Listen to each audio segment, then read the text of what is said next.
Retour en France maintenant avec ce matin le Premier ministre, M. Balladur, qui a choisi quel était le projet de grand stade qui sera retenu pour la Coupe du Monde de football de 1998. C'est un projet en forme d'ellipse qui a été retenu. Jean Pézieux. Une ellipse, c'est la forme qu'ont choisi les architectes Macquarie et Zoublena pour leur grand stade. Une forme préférée par le Premier ministre, Édouard Balladur, au stade rectangulaire de Jean Nouvel, qui avait pourtant eu la préférence du jury de sélection. Meilleure visibilité, plus convivial, ce sont sans doute les qualités architecturales qui ont séduit le projet Macquarie-Zoublena retenu aujourd'hui.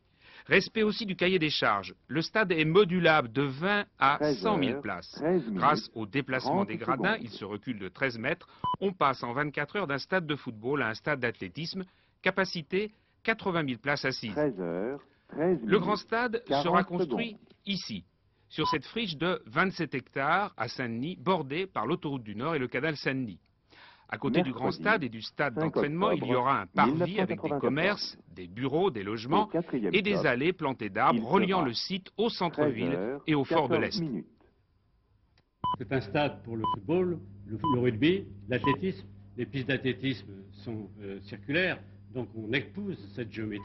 Mais c'est aussi pour l'ouverture sur la ville. C'est aussi que ce stade soit perçu comme tel depuis la ville et que ce ne soit pas un stade refermé sur lui-même. Nous, c'est un stade qui rayonne sur le quartier.